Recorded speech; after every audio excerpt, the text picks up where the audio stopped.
Hi friends, welcome to my YouTube channel science for railways.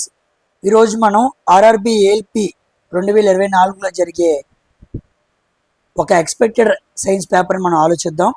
ఓకేనా? మనకి November 25 నుంచి 29 వరకు ఎగ్జామ్స్ జరగబోతున్నాయి కదా. ఒకవేళ సైన్స్ క్వశ్చన్స్ నుంచి ఒక 20 క్వశ్చన్స్ మనకి ప్యాటర్న్లో ఇవ్వడం జరిగింది. ఒకవేళ 20 క్వశ్చన్స్ అడిగితే ఎలా ఉండిద్ది అని ఒక ఎక్స్పెక్టెడ్ పేపర్ని నేను తయారు చేశాను. సో మోస్ట్లీ ఇలా ఉండటానికి అవకాశం ఉండిద్ది, కాస్త అటు ఇటుగా ఉండొచ్చు. ఇది ఒక హార్డ్ పేపర్ అనుకోండి. ఓకేనా? కొంతమందికి ఇది మీడియం లాగా అనిపిస్తూ ఉండిద్ది, చాలా మందికి ఎక్కువ మందికి హార్డ్ లాగా అనిపిస్తూ ఉండిద్ది. ఆల్రెడీ నేను ఎక్స్పెక్టెడ్ పేపర్ 1 చేశాను. ఎవరైనా చూడని వాళ్ళు ఉంటే వెళ్ళి చూడండి. అది చాలా ఈజీ పేపర్ అనమాట, చాలా ఈజీగా చేశాను. ఇది కాస్త మోడరేట్ హార్డ్గా మనం చేయడం జరిగింది. సో ఇలాగే క్వశ్చన్స్ ఉంటాయి, ఇబ్బంది పడాల్సిన పని ఏమీ లేదు. సో ఈ సెషన్లో మొత్తం 20 క్వశ్చన్స్ ఉంటాయి. మీరు నాతో పాటు ప్రాక్టీస్ చేయండి. ఆప్షన్స్ అన్నింటినీ హైడ్ చేశాను. ఓకేనా? క్వశ్చన్ పాస్ చేసి మీరు ఆన్సర్ చేయండి. కామెంట్ సెక్షన్లో మీకు ఎన్ని వచ్చినాయో చెప్పండి. 20 అవుట్ ఆఫ్ మీకు ఎన్ని వచ్చినాయో కంపల్సరీగా చెప్పాలి. దీన్నే స్కోరే మీకు ఆధారంగా వచ్చింది. రేపు మీరు ఎగ్జామ్ రాసినా ఒక 2-3 మార్కులు అటు ఇటుగానే వస్తాయి తప్ప అంతేం మారవు, గుర్తుపెట్టుకోండి. ఓకేనా? కాబట్టి నాతో పాటు మీరు ప్రాక్టీస్ చేయండి, పాస్ చేసుకోండి. క్వశ్చన్స్ అన్ని హైడ్ చేసి ఉంటాయి, ఆన్సర్స్ చాలా చక్కగా ఆన్సర్ చేయండి. ఓకేనా?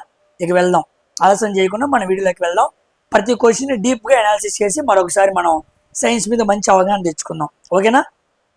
అవర్ ఫస్ట్ క్వశ్చన్ ఈజ్, ఇదిగోండి, Rhizobium bacterium is often found in the roots of gram, pea, moong, bean and other leguminous. The association of the bacterium with that plant is known as అని అడిగాడు. రైజోపియం bacteria మనకి ఎక్కువగా gram, పీసు, మూంగు, బీను అలాంటి వాటి రూట్స్లో మనకి ఎక్కువగా కనపడిద్ది అంట. అదర్ లెగ్యుమినేసి మొక్కలు. లెగ్యుమినే అంటే గుర్తుపెట్టుకోండి, లెగ్యుమినే మొక్కలు అంటే అర్థం ఏంటంటే పల్సస్నిచ్చే మొక్కలు అనమాట. పప్పుధాన్యాల మొక్కలను ఏమంటారంటే లెగ్యుమినేసి మొక్కలు అంటారు. ఈ లెగ్యుమినేసి మొక్కలు మనం బాగా బతకాలనుకోండి, వాటికి రైజోపియం బ్యాక్టీరియా కావాలి. రైజోబియం అనే బ్యాక్టీరియా చాలా అవసరం అనమాట. ఆ బ్యాక్టీరియా ఉంటేనే అవి చాలా వృద్ధి పొందుకోగలవు, ఆ పల్సస్ మొక్కలు. అయితే ఈ రైజోపియం బ్యాక్టీరియా లోపల ఉండే రిలేషన్షిప్ ఏంటని అడిగాడు. సింబయోటిక్కా, పారాసిటిక్కా, హెటరోట్రోపిక్కా, ఇన్సెక్టివోరస్ అని అడిగాడు. చూడండి, ఇది న్యూట్రిషన్లో టైప్ అనమాట. మనకి న్యూట్రిషన్ ఉండిద్ది. న్యూట్రిషన్లో 2 రకాలు ఉంటాయి. హోమోజీనస్ న్యూట్రిషన్, రెండోది హెటిరోజీనస్ న్యూట్రిషన్ అంటారు. హెటిరోజీనస్ న్యూట్రిషన్లో మళ్ళీ మనకి చాలా రకాలు వస్తాయి. ఒకదాని పేరు సింబయోటిక్ న్యూట్రిషన్, ఇంకో దాని పేరు పారాసిటిక్ న్యూట్రిషన్, ఇంకో దాని పేరు హోలోజిక్ న్యూట్రిషన్, ఇంకో దాని పేరు పారాసిటిక్, హోలోజిక్, సింబయోటిక్. ఇవి మనకి ముఖ్యంగా కనపడుతూ ఉంటాయి అన్నమాట. ఓకేనా? హెటరోజీనస్లో. అయితే పారాసిటిక్ అంటే ఏంటంటే సాప్రోఫైటిక్. చూడండి, ఈ 4 న్యూట్రిషన్స్ గురించి మనకు అవగాహన వస్తేనే మన క్వశ్చన్కి ఆన్సర్ చేయగలం. న్యూట్రిషన్ అంటే ఏంటంటే వేరే మన మొక్కకు కావాల్సిన ఉంటాయి కదా కొన్ని న్యూట్రిషన్స్, వాటిని సంపాదించుకోవాలి.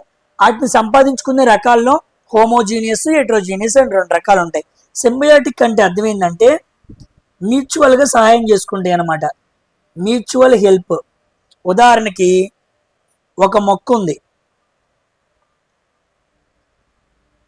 మట్టి ఉంది. ఈ మొక్క ఈ మట్టికి, ఈ మట్టి ఈ మొక్కకి 2 సహచరంగా హెల్ప్ చేసుకుంటూ ఉంటాయి అన్నమాట. మ్యూచువల్ బెనిఫిట్ ఉండిద్ది అనమాట.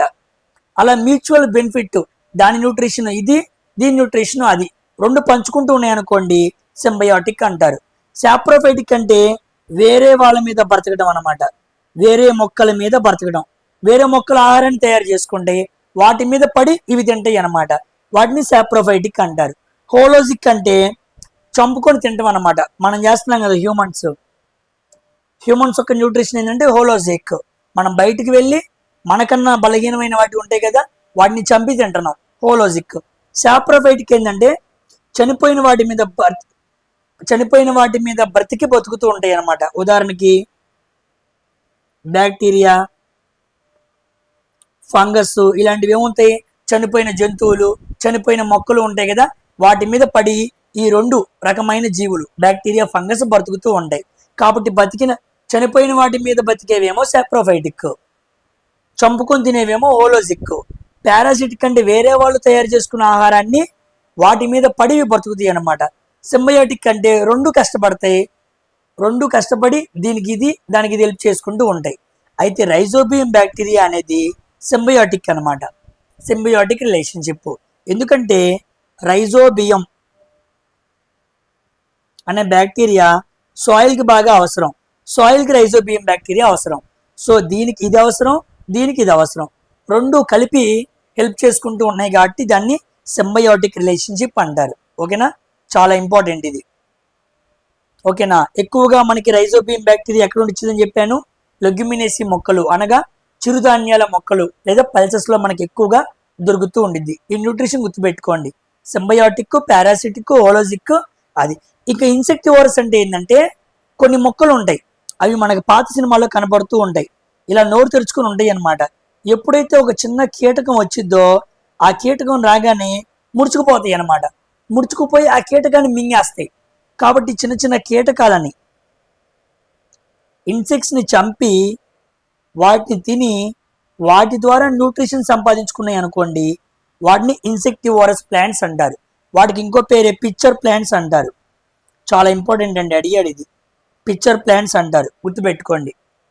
ఓకేనా, ఇన్సెక్టివోరస్ని చంపి తినే ప్లాంట్స్ని ఇన్సెక్టివోరస్ ప్లాంట్స్, ఆ రిలేషన్షిప్ని ఇన్సెక్టివోరస్ అంటారు. ఓకేనా, చూసారా క్వశ్చన్ ఎలా ఉందో, కాస్త డెప్త్గా ఉండిద్ది. జాగ్రత్తగా ప్రతి క్వశ్చన్ని పాస్ చేసుకుని ఆన్సర్ చేయండి. ఓకేనా, తెలిసినట్టే ఉంటాయి కానీ తెలియవు.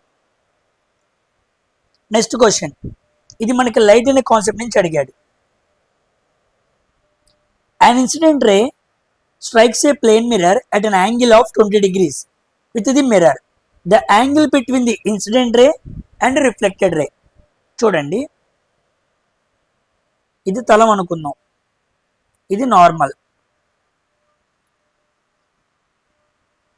ఇప్పుడు ఏమైందంటే ఒక రే ఇలా వచ్చి తగిలిందంట, ఇలా తగిలి ఇలా వెళ్ళిపోయింది.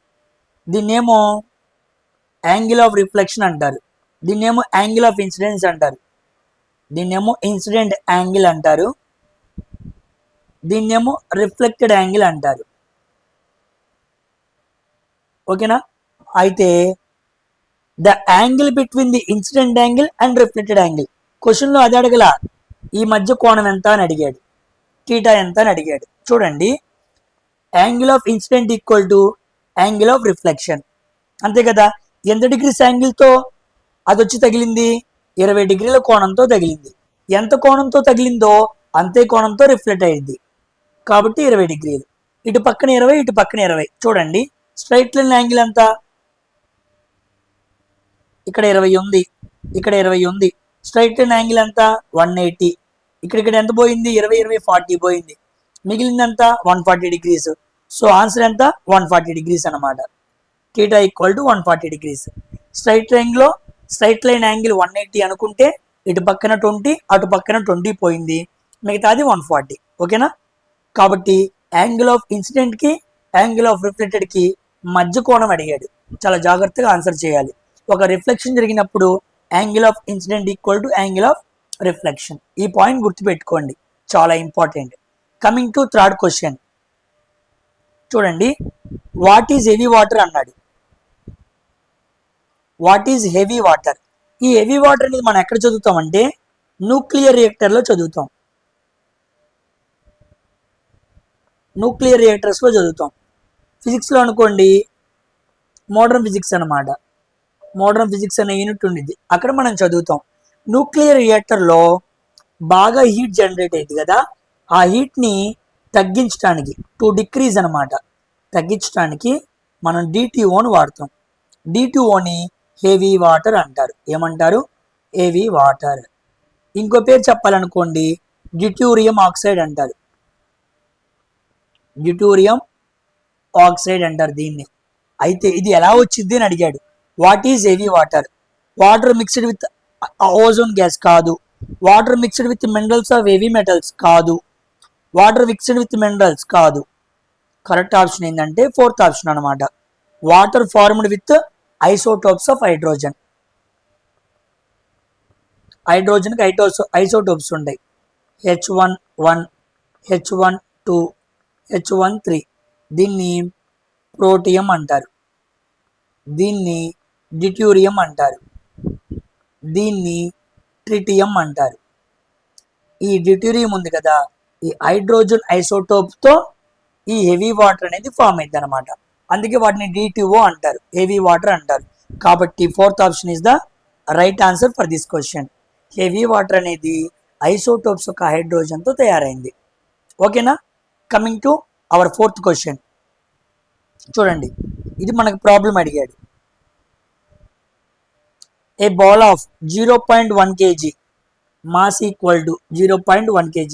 ఇలా ఫిజిక్స్లో మీకు ఎప్పుడైనా న్యూమరికల్స్ అడిగితే గివెన్ డేటా రాసుకోండి, కన్ఫ్యూజ్ అవ్వకుండా చక్కగా చేయగలరు. Dropped from the rest. ఒక కొంత ఎత్తు నుంచి రెస్ట్ నుంచి ఒక వస్తువుని కిందకు వదిలేశాడు. ఆ వస్తువు బరువు 0.1 kg. When it falls through a distance of 2 meters. అది ఎంత డిస్టెన్స్ ట్రావెల్ చేసింది? 2 meters. The work done by the gravity. Gravity ఏం చేసింది? ఆ వస్తువుని కిందకి లాగిద్ది. G equal to 9.8 meter/second². ఒక వస్తువుని పైనుంచి కిందకు వదిలాడు కాబట్టి G వాల్యూ ఏం తీసుకోవాలి? పాజిటివ్ తీసుకోవాలి. ఓకేనా? వర్క్ డన్ అడిగాడు. Work done equal to change in potential energy. Change in potential energy అన్న వర్క్ డన్ అన్న ఒకటి. పొటెన్షియల్ ఎనర్జీ ఫార్ములా ఏంటి? M × G × H. M అంటే ఎంత? 0.1, G అంటే 9.8. నెక్స్ట్ ఇది 2 అన్నమాట. 9 రోళ్ళు 18, 8 రోళ్ళు 16, 19.6 ఇంటూ 0.1, అప్పుడు 1.96 అయింది. G వాల్యూ పాజిటివ్ తీసుకోవాలి కాబట్టి వాల్యూ కూడా పాజిటివ్ అనమాట. Work done equal to 1.96 joules. ఎక్కడుంది? ఇదిగోండి, మైనస్ ఉంది, ఇది కాదు, ప్లస్ ఉన్నదే మన ఆన్సర్ అనమాట. 1.96. G వాల్యూ పాజిటివ్ అని గుర్తుపెట్టుకుంటే నెగిటివ్ ఆప్షన్స్ అన్ని కూడా మనం ముందు క్యాన్సిల్ కూడా చేసుకోవచ్చు. చేసే విధానం మీకు అర్థమైతే ఓకేనా? Change in potential energy is nothing but work అనే ఒక చిన్న పారామీటర్ తెలిస్తే మనం ఈజీగా సాల్వ్ చేయొచ్చు. Coming to hour fifth question. చూడండి, బయాలజీ నుంచి అడిగిన క్వశ్చన్, అది కూడా animal Kingdom. Which of the following does not belong to Kingdom of fungi. మనకి తెలుసు 5 kingdoms. హారెచ్ విట్టేకర్ ఎన్ని చెప్పాడు? 5 kingdoms చెప్పాడు. Protista, మొనేరా, plant Kingdom, animal Kingdom, fungi Kingdom. ఈ 5 అన్నమాట. దీంట్లో మొనేరా లోపల ఏముంటాయి అంటే బ్యాక్టీరియా ఉండిద్ది, గుర్తుపెట్టుకోండి. ఈ 5 kingdomsలో లేనిది ఏంటి అంటే వైరస్ అనమాట. అర్థమైందా? వైరస్ వేరుగా ఉండిద్ది. ఈ 5 kingdomsలో ఎక్కడ ఉండదు. అయితే ఫంగై కింగ్డమ్కి కానిది ఏంటి అన్నాడు. ఇదిగోండి, యాస్పర్జిల్లస్ ఇది ఫంగయే, మ్యూకార్ ఇది ఫంగయే, రైజోపస్ ఇది ఫంగయే. కానీ యూగ్లీనా అనేది ఫంగస్ కాదు, ఇది ఒక రకమైన ప్రొటిస్టా కింగ్డమ్కి సంబంధించిన జీవి అనమాట, ప్రొటిస్టా. కాబట్టి యూగ్లీనా అనేది ప్రొటిస్టా కిందకు వచ్చింది కాబట్టి నాట్ అని అడిగాడు కాబట్టి second option is our right answer. గుర్తుపెట్టుకోండి. ఇదిగో రైజోపస్, కన్ఫ్యూజ్ అవ్వమాకండి. రైజోబియం అంటేనేమో బ్యాక్టీరియా, చాలా మంది కన్ఫ్యూజ్ అవుతూ ఉంటారు. రైజోపస్ అంటే ఏమో ఫంగస్. అది రైజోబియం బ్యాక్టీరియా అంటే మొనేరా కింగ్డమ్, రైజోపస్ అంటే ఫంగస్ అంటే ఫంగై కింగ్డమ్. పేర్లు రై అని స్టార్ట్ అయింది కాబట్టి రెండు ఒకటే అనుకుంటాం, కాదు. Rhizobium bacteria, Rhizopus fungus. జాగ్రత్తగా గుర్తుపెట్టుకోండి. Coming to next question. ఇదిగోండి, ఇలాంటి అప్లికేషన్ బేస్డ్ క్వశ్చన్స్ బాగా అడుగుతాడు. ఇలాంటి క్వశ్చన్స్ మీరు ఆన్సర్ చేయాలి. చూడండి, a fielder is giving a swing while catching a ball is an example of. మనం క్రికెట్ గ్రౌండ్లో ఒక వ్యక్తి బ్యాట్స్మెన్ బాల్ కొట్టంగానే ఎప్పుడైతే ఫీల్డర్ క్యాచ్ పెట్టుకోవడానికి వస్తాడో క్యాచ్ పట్టుకొని చేతులతో అలాగే పట్టుకోడు. ఏం చేస్తాడు? కాస్త బాల్ని వెనక్కి లాగుతాడు అనమాట. క్యాచ్ పట్టుకున్న తర్వాత బాల్ని ఏం చేస్తాడంటే బ్యాక్వర్డ్కి లాగుతాడు అనమాట. ఎందుకు? పట్టుకొని అక్కడే ఉంచాడు అనుకోండి, చేతికి దెబ్బ తగిలిద్ది. అలా దెబ్బ తగలకుండా ఉండటానికి చాలా ఫాస్ట్గా వస్తున్న బాల్ని చేతితో పట్టుకోగానే వెనక్కి లాగుతాడు.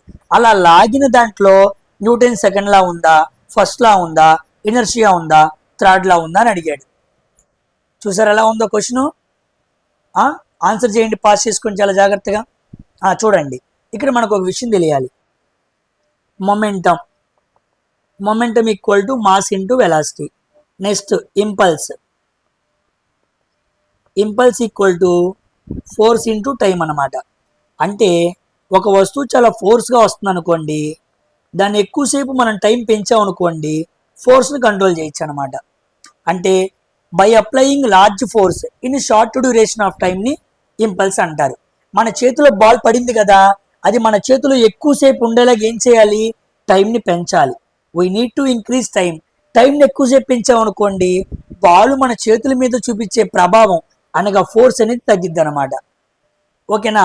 సో ఫోర్స్ పెంచాలనుకోండి, టైం తగ్గించాలి. ఫోర్స్ని తగ్గించాలనుకోండి, టైం ఏం చేయాలి, పెంచాలి. అందుకే మన చేతిలో ఎక్కువసేపు బాల్ పెట్టుకునేలాగా వెనక్కి లాగుతాం. వెనక్కి లాగటం మీన్స్ ఏం చేస్తున్నామంటే టైంని పెంచుతున్నాం, కారణం ఫోర్స్ని తగ్గిద్దామని. ఓకేనా. ఈ ఇంపల్స్ అనేది న్యూటన్ సెకండ్ లాకి సంబంధించింది అనమాట. సెకండ్ లా ఏంటి, force equal to mass into acceleration. ఓకేనా. యాక్సలరేషన్ అంటే మాస్ ఇంటూ వెలాసిటీ బై టైమే కదా, కాబట్టి ఇంపల్స్కి సంబంధించింది అనమాట. సో ఒక వ్యక్తి క్రికెట్ గ్రౌండ్లో ఒక ఫీల్డరు ఎక్కువ కాలం చేతిని ఆ బాల్ని చేత్తో వెనక్కి లాగుతున్నాడు అంటే అక్కడ సెకండ్ లా ఉంటుంది, గుర్తుపెట్టుకోండి. ఫస్ట్ లా తెలుసు, దాన్ని ఇనర్షియా అంటారు. థర్డ్ లా తెలుసు, ఎవ్రీ యాక్షన్కి ఆపోజిట్ రియాక్షన్ ఉండిద్ది. సో ఆన్సర్ ఏంటి, ఫస్ట్ ఆప్షన్ అనమాట. ఓకేనా. అప్లికేషన్ బేస్డ్ క్వశ్చన్స్ అనమాట. ఇలాంటివి బాగా వస్తాయండి, స్టేట్మెంట్స్ ఆధారంగా కన్ఫ్యూజ్ చేస్తాడు. Coming to hour question. The color of cow's milk is slightly yellowish due to presence of. మనకి గేదెలు ఈనినప్పుడు పాలన్నీ ఎలా ఉంటాయి, ఎల్లోయిష్గా ఉంటాయి. వాటిని మనం కాచుకొని జున్ను కూడా తింటూ ఉంటాం. అయితే అప్పుడే ఈదిన లేదా వచ్చిన గేదె నుంచి వచ్చిన పాలు ఎల్లోయిష్ కలర్లో ఉండటానికి ఏ పిగ్మెంట్ కారణం అంటున్నాడు. రైబోఫ్లావినా, కెరోటినా, రైబోలోజా, జాంతోఫిల్లా. Answer is carotene. కెరోటిన్ ఉండటం వల్ల అవి ఎల్లోయిష్ కలర్లో ఉంటాయి, గుర్తుపెట్టుకోండి. క్యారెట్ కూడా ఎందుకు ఆరెంజ్ కలర్లో ఉండిద్ది అంటే కెరోటిన్ అనమాట, కెరోటినాయిడ్ అంటారు దాన్ని. ఓకేనా. క్యారెట్ కూడా ఆరెంజ్ లేదా లైట్ రెడ్ కలర్లో ఉండడానికి గల కారణం కెరోటినాయిడ్. ఇక్కడ పాలు కూడా అంతే అనమాట. తల్లి కూడా బిడ్డలు పుట్టంగానే పాలుస్తూ ఉండిద్ది, ఆ పాలు కూడా చాలా వరకు ఎల్లో కలర్లో ఉంటాయి. చాలా బలం అన్నమాట. అప్పుడే తల్లి నుంచి రొమ్ము నుంచి వచ్చిన పాలు చాలా బలం. వాటిని ఏమని పిలుస్తారు అని అడిగాడు ఒక ఎగ్జామ్లో. కొలోస్ట్రమ్ అంటారు. ఏమంటారు, కొలోస్ట్రమ్ అంటారు. అప్పుడే బిడ్డన కన్నా తల్లి బిడ్డకి పాలు ఇచ్చినప్పుడు వచ్చే పాలు కొలోస్ట్రమ్ అని పిలవాలి. చాలా ప్రోటీన్ అండి, చాలా ప్రోటీన్. బిడ్డ ఎదుగుదలకి బాగా ఉపయోగపడుతూ ఉంటాయి అవి, గుర్తుపెట్టుకోండి. కౌస్ మిల్క్ మాత్రం కెరోటిన్ అనమాట. ఓకేనా. Coming to dash is the process in which acids and bases react to form salt and water. మనం చాలా మాట్లాడుకున్నాం కదా, ఇది యాసిడ్ అండ్ బేసెస్ నుంచి అడిగిన క్వశ్చన్. ఒక యాసిడ్ తీసుకోండి HCl, ఒక బేస్ తీసుకోండి NaOH. ఏం ఫామ్ అయింది, NaCl ప్లస్ H2O. ఒక యాసిడ్ని బేసిడ్ని జరిపితే మనకి సాల్ట్, అదిగోండి సాల్ట్ చెప్పాడు కదా. నెక్స్ట్ వాటర్, అదిగోండి వాటర్ వచ్చింది. దీన్ని ఏమనాలి, న్యూట్రలైజేషన్ అనాలి, తటస్థీకరణ చర్య అనాలి, neutralisation. So third option is the right answer. Hydrolysis అంటే వాటర్ సహాయంతో బాండ్ని బ్రేక్ చేయడం. ఎలక్ట్రోలైసిస్ అంటే కరెంటు సహాయంతో కెమికల్ బాండ్ని బ్రేక్ చేయడం. నెక్స్ట్ డిస్టిలేషన్ అంటే వేడి చేయడం. ఇవి పద్ధతులు అన్నమాట. కానీ ఒక యాసిడ్ బేస్ రియాక్ట్ అవుతూ మాత్రం neutralisation. Third option is the right answer. Next question, ఇది బాగా ఎగ్జామ్స్లో అడిగిన క్వశ్చన్ చూడండి. రీప్రొడక్షన్ చాలా ఇంపార్టెంట్. రీప్రొడక్షన్స్ మీద బాగా బిట్ అడుగుతాడు. ఒక్కసారి రీప్రొడక్షన్స్ అన్నీ కూడా ఏంటేవో చూసుకోండి. హైడ్రా, అసలు హైడ్రా అనేది ఏ రకమైన జీవి అంటే సీలెంటిరేటా అన్నమాట. మనకి యానిమల్ కింగ్డమ్లో సీలిండ్రేటెడ్ ఉంటాయి. సీలిండ్రేటెడ్లో ఏ జీవులు ఉంటాయి? Jelly fish, coral reefs, jelly fish, coral reefs, hydra, ఈ ముఖ్యంగా ఈ 3 రకాల జీవులు మనకి సీలిండరేటా అనే వర్గంలో ఉంటాయి. అయితే హైడ్రా ఏ విధంగా రీప్రొడక్షన్ చేసిద్ది అని అడిగాడు. హైడ్రా రీప్రొడక్షన్ ఏంటి అంటే బడ్డింగ్ అనమాట. ఏంటి? బడ్డింగ్. మిగతావి కూడా చూద్దాం. మల్టిపుల్ ఫిజన్ అంటే అమీబా అనమాట. అమీబా మల్టిపుల్ ఫిజన్ ద్వారా చేస్తూ ఉండిద్ది, ప్రోటోజోవా. బైనరీ ఫిజన్ అంటే B for bacteria. Bacteria reproduction చేసేది బైనరీ ఫిజన్. ఫ్రాగ్మెంటేషన్ అంటే ఆల్గే. ఆల్గే మనకు తెలుసు కదా, ప్లాంట్ కింగ్డమ్లో వస్తుంది. నెక్స్ట్ బడ్డింగ్, ఇప్పుడే మనం మాట్లాడుకున్నాం. హైడ్రా అనేది బడ్డింగ్ ద్వారా రీప్రొడక్షన్ చేస్తుంది, గుర్తుపెట్టుకోండి. Next, the yellow colour of the urine is due to presence of dash. Urine అనేది ఎల్లో కలర్లో ఉంటుంది, దానికి కలగల కారణం ఏంటి అన్నాడు. బైలా, లింఫా, కొలెస్ట్రాలా, యూరోబిలిన్ లేదా యూరోక్రోమా? చూడండి, దీనికి ఆన్సర్ ఏంటి? యూరోక్రోమ్. యూరోక్రోమ్ యూరోక్రోమ్ అనే పిగ్మెంట్ ఉండటం వల్ల మన బాడీలో యూరిన్ ఎల్లోయిష్ కలర్లో వస్తుందన్నమాట, గుర్తుపెట్టుకోండి. ఓకేనా? మన బాడీలో యూరిన్ ఏ పైపు ద్వారా బయటకు వస్తుంది అంటాడు? యూరెత్రా. ఏ పైపు? యూరెత్రా. మన బాడీలో స్పెర్మ్ కూడా ఈ పైపు గుండానే వస్తుంది. కాబట్టి మేల్లో యూరిన్ బయటికి రావాలన్నా, అదేవిధంగా స్పెర్మ్ బయటికి రావాలన్నా సేమ్ ఒకటే పైప్ అనమాట, దాని పేరే యూరెత్రా. కానీ గర్ల్స్లో అలా కాదు, వాళ్ళకి యూరిన్ వచ్చే హోల్ వేరు, స్పెర్మ్ అదే వజినా హోల్ వేరు అనమాట. కానీ మనకు అలా కాదు, యూరిన్ అండ్ స్పెర్మ్ రెండు ఒకే పైప్ ద్వారా బయటకు వస్తాయి అనమాట. బయల్ జ్యూస్ తెలిసిందే కదా. బయల్ జ్యూస్ అనేది మనకి లివర్ విడుదల చేస్తుంది అనమాట. ఎప్పుడు బయలు వచ్చి బ్లడ్తో కలిసిద్దో P+B. B+B జరిగితే దాన్ని ఏమంటారు? జాండీస్ అంటారు, పచ్చకామెర్లు అంటారు. చాలా ప్రమాదం అనమాట. ఇప్పుడు చాలా మంది పచ్చకామెర్లు చచ్చిపోతూ ఉన్నారు. ఎందుకంటే పచ్చకామెర్లు అనేది హెపటైటిస్ అనే వైరస్కి సంబంధించింది అనమాట. చాలా ప్రమాదం. బయలు జ్యూస్ వెళ్ళిపోయి ఎక్కడ కలిసిద్ది? లివర్లో కలిసిద్ది. చాలా ప్రమాదం, జాగ్రత్తగా ఉండాలి. గుడ్ కొలెస్ట్రాల్, బ్యాడ్ కొలెస్ట్రాల్ మనం చదువుకుంటూ ఉంటాం కదా. బ్లడ్ సిస్టంలో వచ్చింది అనమాట మనకి లింఫ్ అనేది. ఓకేనా?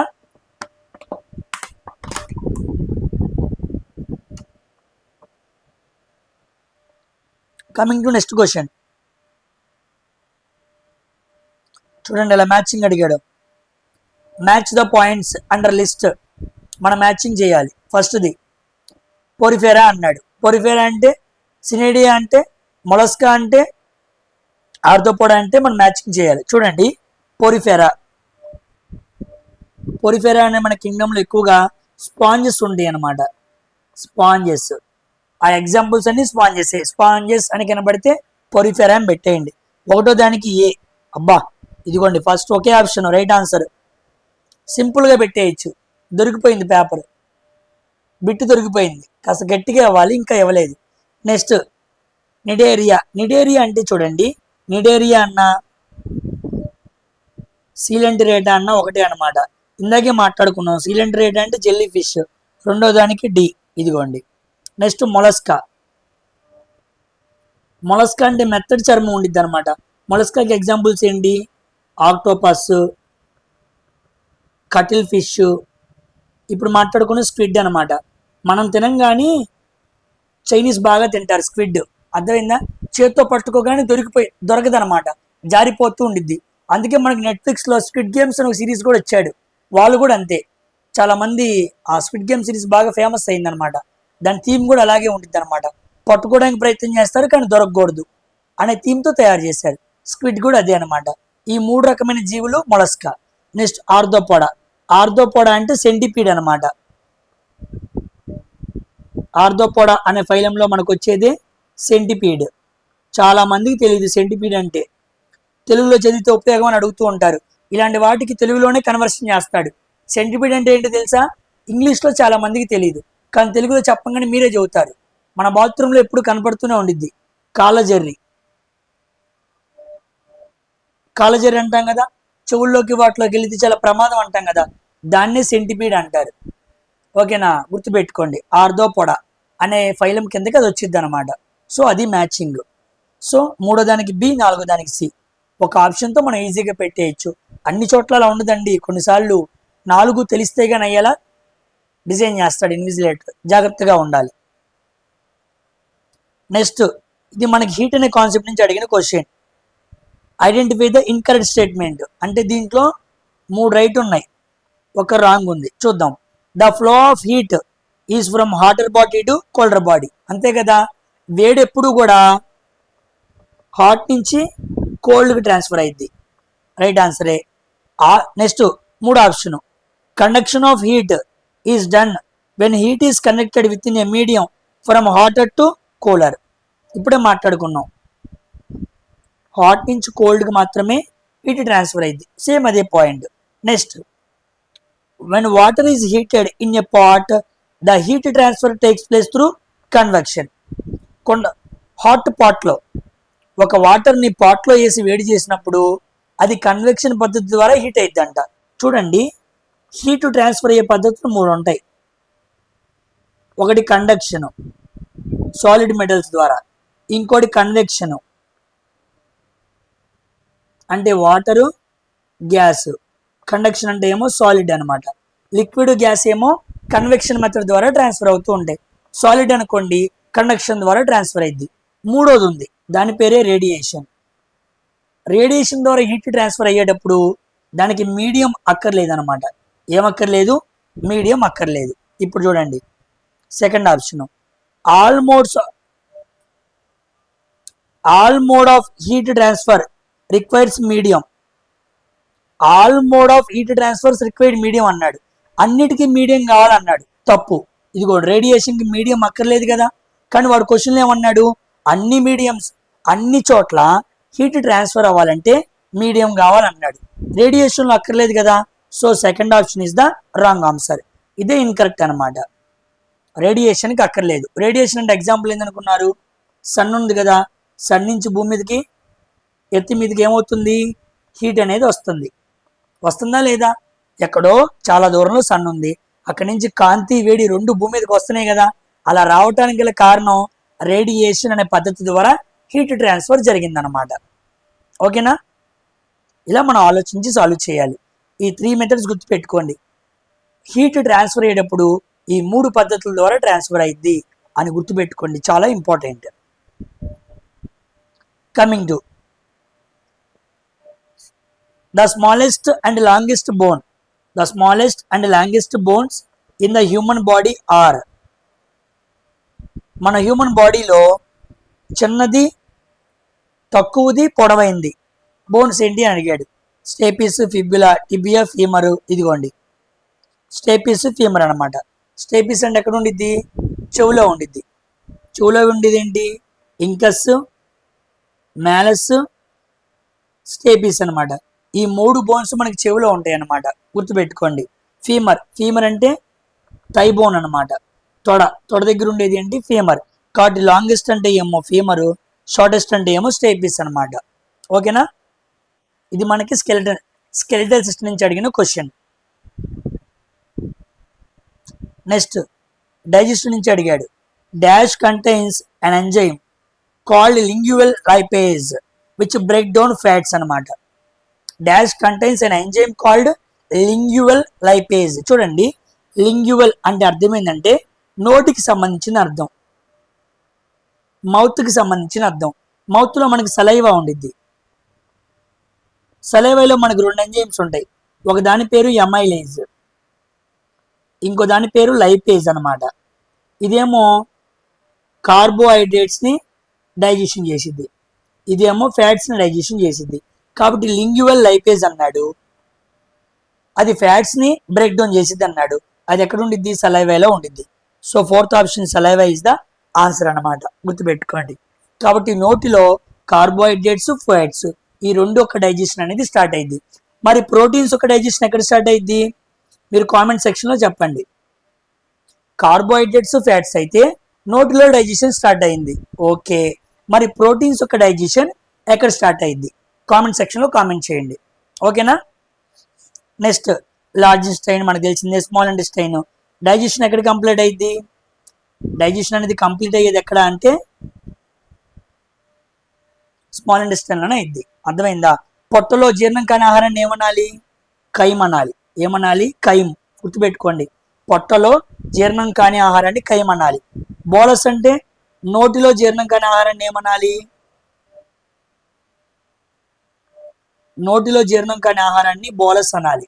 పొట్టలో జీర్ణం కాని ఆహారాన్ని కైమ్ అనాలి. ఈ రెండు చాలా ఇంపార్టెంట్, అడుగుతూ ఉంటాడు, గుర్తుపెట్టుకోండి. స్టమక్ విడుదల చేసే జ్యూస్ ఏంటి? హెచ్సిఎల్ అనమాట. ఓకేనా? ఇదిగోండి ఎలక్ట్రిసిటీ నుంచి అడిగిన క్వశ్చన్. చూసారా క్వశ్చన్ ఎలా ఉందో? Which one of the following options correctly arranges lightning devices in the order of increasing energy efficiency? Increasing energy efficiency. స్టార్టింగ్లో మనం బల్బ్స్ వాడుకుంటూ వచ్చాం, అయితే అవి ఎక్కువ ఎనర్జీని కన్జ్యూమ్ చేస్తూ వచ్చాయి. కానీ రోజులు పెరిగే కొద్దీ ఎనర్జీ ఎఫిషియన్సీ ఏమైపోయిందంటే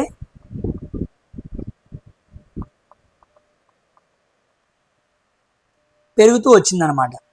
ఎనర్జీ ఎఫిషియన్సీ పెరుగుతూ వచ్చింది. స్టార్టింగ్ రోజుల్లో చాలా ఎక్కువ ఎనర్జీ కన్జ్యూమ్ చేసేవాళ్ళం.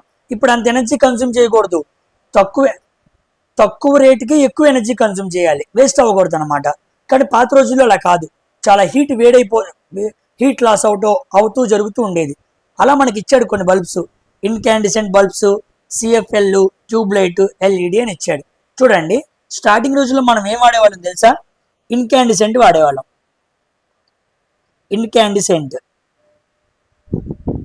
ఇన్కాండిసెంట్ అంటే మన ఇంట్లో ఫిలమెంట్ బల్బులు ఉంటాయి చూసారా? ఫిలమెంట్లు ఎంత ఎనర్జీ కన్జ్యూమ్ చేస్తాయి, దగ్గరికి వెళ్తే హీట్ కూడా బయటకు వస్తూ ఉండిద్ది. 60 క్యాండిల్ బల్బులు అంటాను చూసారా, అవి అనమాట చాలా ప్రమాదం. అవి ఎక్కువ ఎనర్జీని వేస్ట్ చేస్తాయి. ఓకే, అంత ఎనర్జీ వేస్ట్ అవ్వకూడదు, ఎఫిషియెంట్గా వాడుకోవాలి. ఆ తర్వాత వచ్చినవి ఏంటి? ట్యూబ్లైట్ని ఫ్లోరోసెంట్ బల్బులు అంటారు. ట్యూబ్లైట్ లోపల మనం మెర్క్యూరీ, ఆర్గాను ఇలాంటి గ్యాసెస్ వాడతాం అనమాట. ఇలాంటి రకమైన గ్యాసెస్ అన్ని వాడుకొని మనం ట్యూబ్లైట్లో లైట్ని వెలిగిస్తూ ఉంటాం.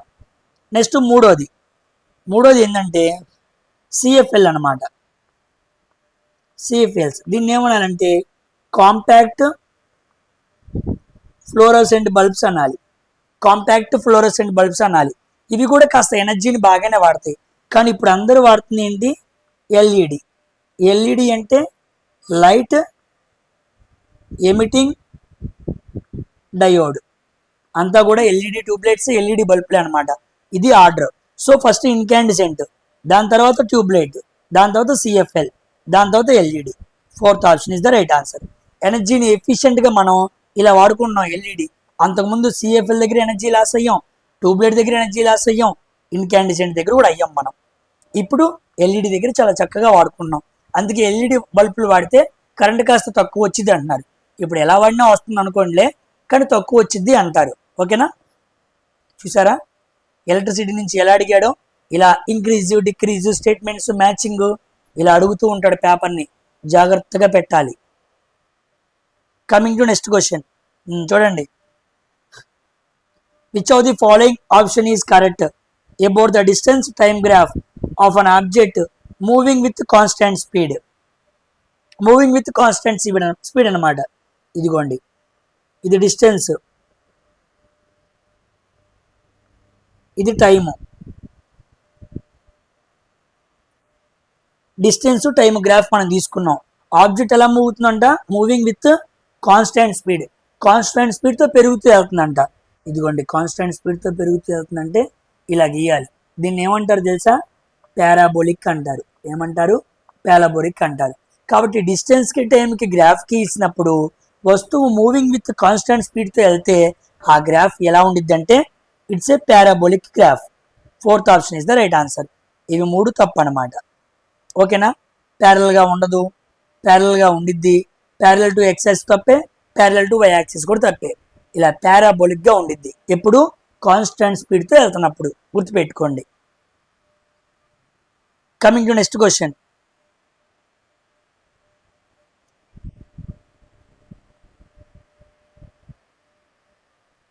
Salt is used as a salt is used as a preservative in pickles because మనం పచ్చళ్ళు తయారు చేస్తూ ఉంటాం పికిల్స్.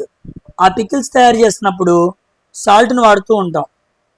ఎందుకు సాల్ట్ను వాడతామంటే చూడండి, ముఖ్యంగా సాల్ట్కున్న గుణం ఏంటంటే మాయిశ్చర్ని తగ్గించిద్ది అనమాట.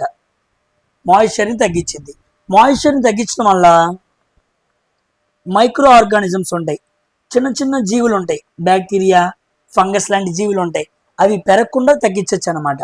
అంటే తేమ బాగా ఎక్కువ ఉందనుకోండి, అలాంటి జీవులు బాగా పెరుగుతూ ఉంటాయి. అదే తేమ మాయిశ్చర్ బాగా తక్కువ ఉందనుకోండి, ఆ జీవులు చాలా తక్కువగా ఉంటాయి. అందుకే పచ్చళ్ళు పట్టేటప్పుడు ఉప్పు తగ్గనీయకూడదు. ఉప్పు తగ్గిందనుకోండి బూజు పట్టి పాడైపోతూ ఉంటాయి. ఉప్పు తగ్గితే తేమ పెరిగిపోయింది, తేమ పెరగకూడదు, అందుకే ఉప్పు ఎక్కువ వేయాలి. ఉప్పు ఎక్కువ వేసామనుకో తేమ తగ్గి మైక్రో ఆర్గానిజమ్స్ తగ్గి బూజు పట్టకుండా పచ్చళ్ళు ఎక్కువ కాలం ఉంటాయి. ఓకేనా? అవును, సాల్ట్ ఎక్కువ వేస్తే తేమ ఎందుకు తగ్గిద్ది? సాల్ట్కి తేమకున్న గుణం ఏంటి చూడండి. సాల్ట్కున్న గుణం ఏంటంటే వాటర్ని పీల్చి వేసుకునిద్ది అనమాట. పీల్చి వేసుకునే గుణం ఉండిద్ది. ఓకేనా? మీరు ఒక చోట ఉప్పు వేసి చుట్టూ వాటర్ పోయండి, వాటర్ పోసారనుకోండి, ఈ ఉప్పు ఆ వాటర్ మొత్తాన్ని తీసేసుకునిద్ది, తేమగా మార్చేసిద్ది అనమాట. కాబట్టి ఎక్కడ నీరుంటే ఆ నీటిని ఆవిరి చేసిద్ది ఎవరు? తేమ. కాబట్టి పచ్చళ్ళలో కూడా ఎక్కువ ఉప్పు వేసామనుకోండి ఏమైపోయిద్ది? ఉన్న నీరు మొత్తాన్ని ఆవిరిగా పీల్చేసుకునిద్ది. నీరు లేదనుకోండి మైక్రో ఆర్గానిజమ్స్ బతకవు. నీరు ఉంటేనే కదా అవి బతికేది, నీరు లేకపోతే అవి కూడా ఉండవు. కాబట్టి పచ్చడి ఎక్కువ కాలం బతికిద్ది. కాబట్టి సాల్ట్ పెంచితే మాయిశ్చర్ తగ్గిద్ది. So reduces moisture content which inhibits the growth of microorganisms. మాయిశ్చర్ని తగ్గించి చిన్నపాటి జీవుల మనుగడని చంపేస్తాయి అనమాట, తగ్గించిద్ది అనమాట. ఇన్హిబిట్స్ అంటే తగ్గించడం, గుర్తుపెట్టుకోండి. So second option is the right answer అనమాట. పికిల్స్లో సాల్ట్ ఎందుకు వాడతారంటే ఇంత సైన్స్ ఉంది, ఇదంతా మనకు తెలియదు. చాలా వరకు పచ్చళ్ళు చేసుకుని తినేస్తూ ఉంటాం. మనకి సబ్జెక్ట్ తెలిసిన తర్వాత ఒక కాన్సెప్ట్ క్రియేట్ అయ్యిద్ది అనమాట, అప్పుడు మనం జాగ్రత్త పడాలి. Coming to next question. Which of the following statements about force of gravitation is correct? Force of గ్రావిటేషన్కి సంబంధించి కింది వాటిలో కరెక్ట్ది ఏంటి అన్నాడు. చూడండి. F = G × M1 × M2/R². విశ్వంలో ఉండే ఏ రెండు వస్తువులైనా కొంత ఆర్ డిస్టెన్స్తో దూరంగా ఉన్నప్పుడు వాటి మధ్య గ్రావిటేషనల్ ఫోర్స్ ఉండిద్ది.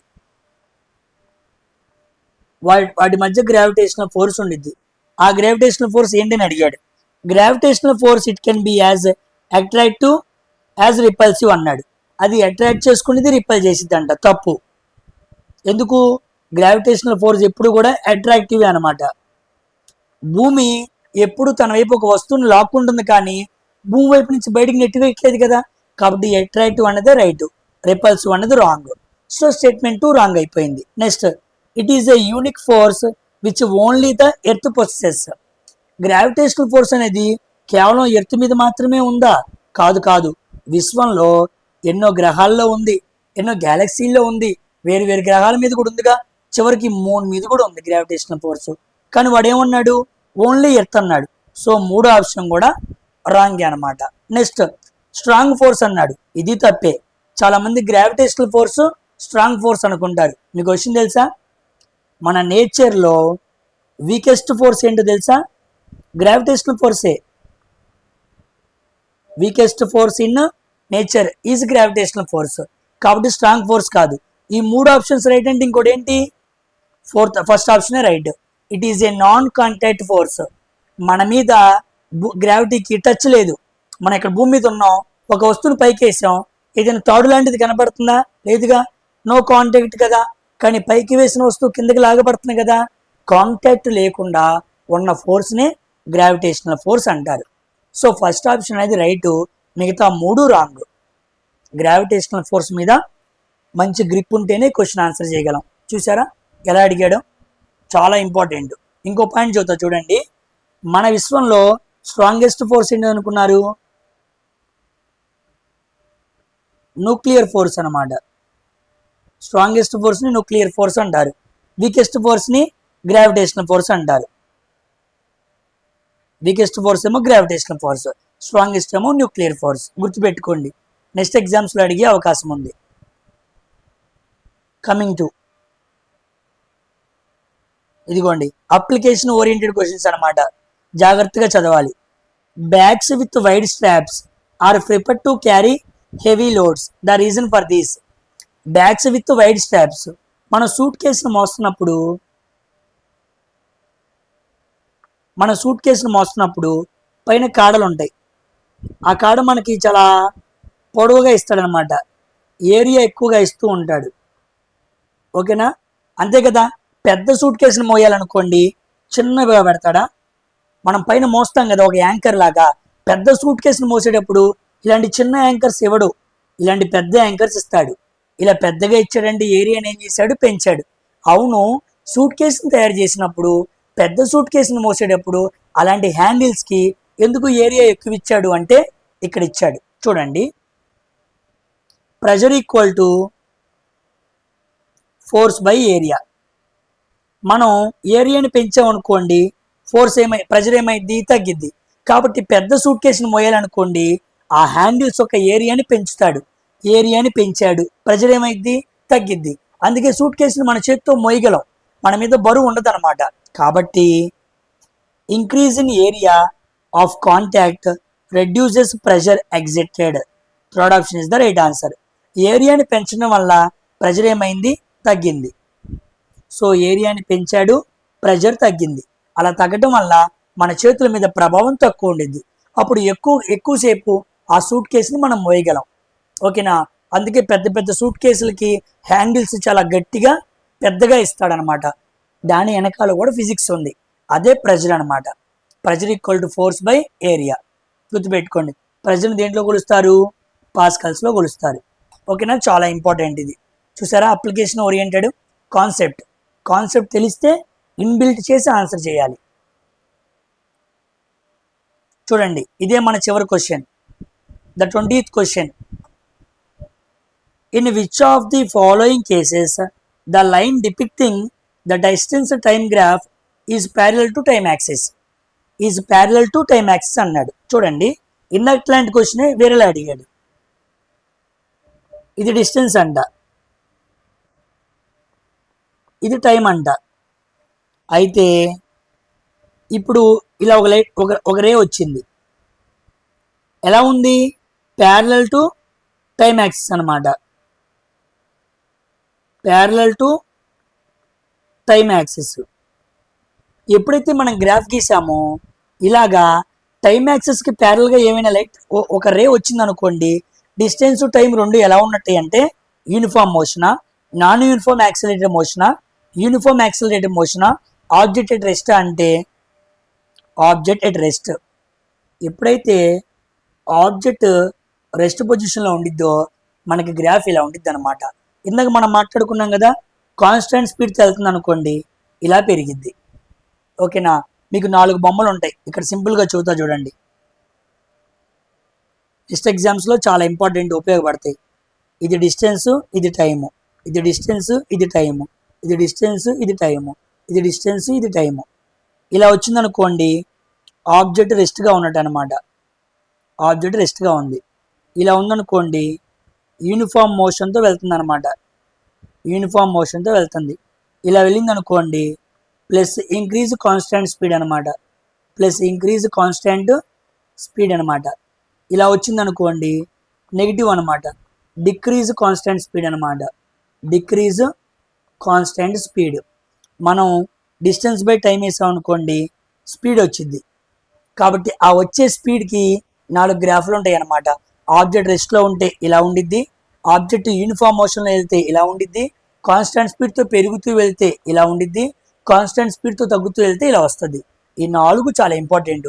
ఇప్పుడు మనల్ని ఎగ్జామ్లో అడిగింది ప్యారలల్ టు టైం యాక్సిస్ అన్నాడు. ఇదిగో టైం యాక్సిస్ దీనికి ప్యారల్గా ఉంది కదా, ఇది మన ఆప్షన్. కాబట్టి 4th option is the right answer అనమాట. ఓకేనా, సో దీంతో 20 క్వశ్చన్స్ కంప్లీట్ అయినాయి. ఎవరికి ఎన్ని మార్క్స్ వచ్చినాయో కంపల్సరీగా కామెంట్ సెక్షన్లో కామెంట్ చేయండి. మోస్ట్లీ ఇలాగే మన పేపర్ ఉండిద్ది. ఓకేనా, ఆల్రెడీ నేను 25 నుంచి 29 వరకు ఎవరైతే ఎగ్జామ్స్ రాస్తారో వాళ్ళందరికీ కూడా వాళ్ళు రాసిన తర్వాత ఆ క్వశ్చన్స్ ఎలా ఉంటే ఏంటి అని చెప్పి నాకు సెండ్ చేస్తే నేను అనాలిసిస్ చేసి మిగతా నెక్స్ట్ ప్రిపేర్ అయ్యే వాళ్ళకు కూడా ఉపయోగపరంగా ఒక వీడియో చేస్తాను. దానికోసం నా వాట్సాప్ నెంబర్ కూడా మీకు నేను ఆర్ఆర్బి ఏఎల్పి ఎగ్జామ్ ఎలా కరెక్ట్ చేయాలని ఎగ్జామ్ టిప్స్ వీడియో మాట్లాడాం కదా, దాంట్లో ఇచ్చాను. కాబట్టి ఆ వీడియోలో వెళ్ళండి. అదేవిధంగా ఏఎల్పి ప్రీవియస్ పేపర్స్ అందరూ అడిగారు, వాటికి సంబంధించిన పేపర్స్ కూడా మన టెలిగ్రామ్లో ప్రొవైడ్ చేశాను. ఆ టెలిగ్రామ్లో ఆ మెసేజ్ని పిన్ చేశాను. కాబట్టి అక్కడికి వెళ్ళి మీరు ఆ పీడిఎఫ్ని డౌన్లోడ్ చేసుకొని ఆ క్వశ్చన్ పేపర్స్ అన్నిటిని ప్రాక్టీస్ చేయండి. ఓకేనా? ఇది ఎక్స్పెక్టెడ్ పేపర్ 2. ఇంకా కుదిరితే ఈ 2-3 రోజుల్లో మరొక ఎక్స్పెక్టెడ్ పేపర్ తీసుకొస్తాను. ఇలాగే పేపర్ మోస్ట్లీ ఉండొచ్చు, మీరు రాసిన తర్వాత ఇలాగే ఉందని కూడా అంటారు. ఓకేనా? సో మరొక వీడియోతో మరొకసారి కలుద్దాం. Until then thank you very much for watching my video. Don't forget to subscribe science for